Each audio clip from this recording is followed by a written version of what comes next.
This Canada Post strike looks to be affecting small businesses and even charities, from what we're understanding based on some of the articles that are being released right now talking about the Canada Post strikes. Now, frustrations are definitely mounting when it comes to small businesses and vendors taking a big hit of this, but apparently there's also charities and foundations that are also struggling with lower donations than usual during the holiday season due to the strike. Now, let's talk about some of the articles that I found today, starting with a CBC one here. As Canada Post strike drags on, frustration mounts over prohibited courier costs. Dealing with private companies like FedEx, UPS has been frustrating, Ottawans say. Now, that's just a way of saying people from Ottawa, Ottawans. I don't know if I'm even saying that right. Do you guys like that expression? I just say Ottawa residents. I don't know.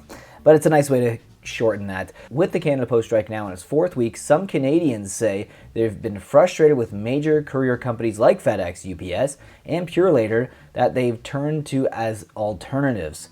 Now, calling Federal Express is a bit of a sick joke, said Neil Roberts, a retired civil servant in Ottawa who tried to mail a 100-gram letter with FedEx. He was charged $35.29, and it took over a week to arrive at its destination. The Canadian Union of Postal Workers went on strike on November 15th, and now, as the date of recording this video, it is December 9th, so 4 weeks now. As Canada Post spokesperson told CBC that the company wants to use part-time workers for affordable weekend deliveries, which the union has opposed. Now, a lot of vendors are also venting as the Crown Corporation and union remain far apart. Canadians who can't wait for two sides to strike a deal have been turning to private companies. Again, like UPS, that's a company that we've used for some parcel deliveries recently for eBay. Usually we would use Canada Post, and with UPS I find some of the things are going to be more expensive. Some of them are around the same price, but the vast majority of the parcels are going to be more expensive, especially with things like letter mail that doesn't really exist for UPS. So if you have a letter or something really small to ship out, definitely does affect you a lot. Now, some small businesses at the Ottawa Christmas market at Lansdowne Park told CBC Ottawa they've been able to keep their heads above water during the strike, but using the couriers who charge higher prices is cut into their profits 100%. That's a fact at this point.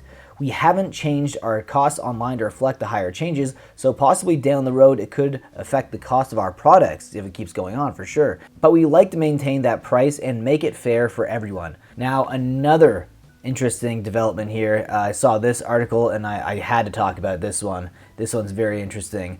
Holiday donations down 50% amid Canada Post strike, Salvation Army says. Now, the Salvation Army says holiday donations are down 50% since the Canada Post strike began, amounting to a drop of roughly $9.3 million in seasonal giving compared to this time last year. Mail-in gifts are the bedrock of the Army's fundraising efforts, said spokesperson Lieutenant Colonel John Murray, but its postal campaign has essentially ground to a halt during a labor dispute, which coincides with the busiest time of the year for the charity. Murray said 65% of its annual fundraising occurs between November 1st and December 31st, roughly two-thirds of that by mail. This inability of our donors and supporters to make donations is going to potentially affect us in our delivery service not only during the holiday season but in the coming year, said Murray, whose organization supports food banks, shelter programs, emergency relief, and other services across the country. At the same time, Murray said online donations increased $100,000 in the last week. Well, obviously there's no alternative compared to the same time last year, but he said that does little to cover the shortfall in mail donations.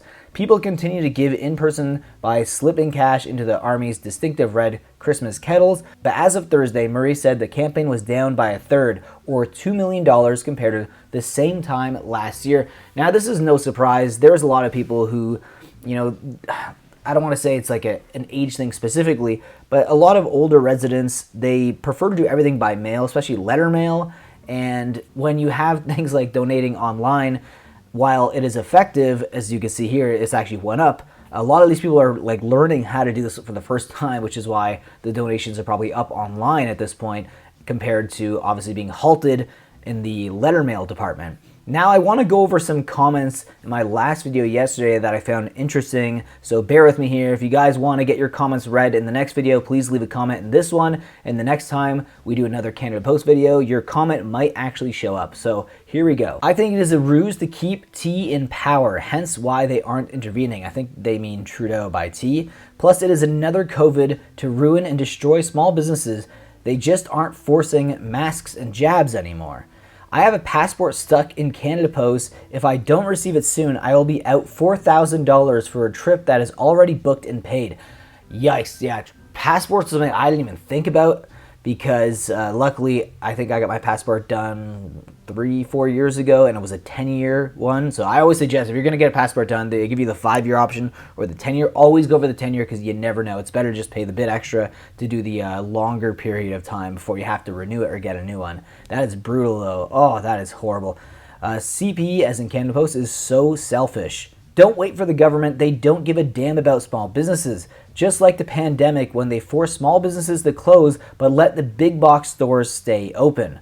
Last week, Canada Post waited till Friday to give the new proposal to Cup W. Like every day counts here. We get shouted at on the line saying, get back to work. Our response to that is, we want to. We never wanted to go on strike in the first place. We wanted them to figure this shit out and avoid all of this mess.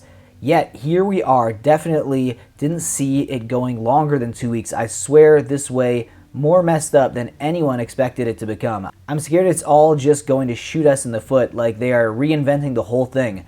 Maybe they should start with some cuts from the top and the hundreds of casuals that don't get calls. Now this is an employee obviously who works for Canada Post. And yeah, again, I do sympathize with their situation as well because again, I don't think they wanted the strike to go on for more than 2 weeks. I don't even think they wanted a strike to begin with. But again, it seems like Canada Post is really using public persuasion to not only get people upset with the workers, but also it feels like they're making it way more contentious than it needs to be. And maybe they are really looking to restructure Canada Post, which is a theory that I've had for a few weeks based on the way that the strike has been going. Canada Post won't put forth a real offer to negotiate. They were expecting to just legislate the workers back to work. That's actually why they gave them a worse offer now. Apparently the offer is even worse than before. That is crazy. I think it's because they're also seeing the public persuasion benefiting their argument versus the workers. That's actually why they gave them a worse offer now. They are trying to get the government hand to force the workers back. Thing is, it doesn't look like the government is willing to do it this time. So this could drag on forever, or at least for a few months. I really hope that that does not happen. Can you imagine if this thing goes on for a few months? I've already said in my last video, it looks like there may be some insider knowledge that says this could go on till at the very least January, and I really hope that that's not the case because it's going to ruin Christmas for a lot of people. Anyways, guys, I hope you enjoyed today's video. Leave your thoughts about Canada Post down below in the comment section, and I will see you guys in the next one. Take care.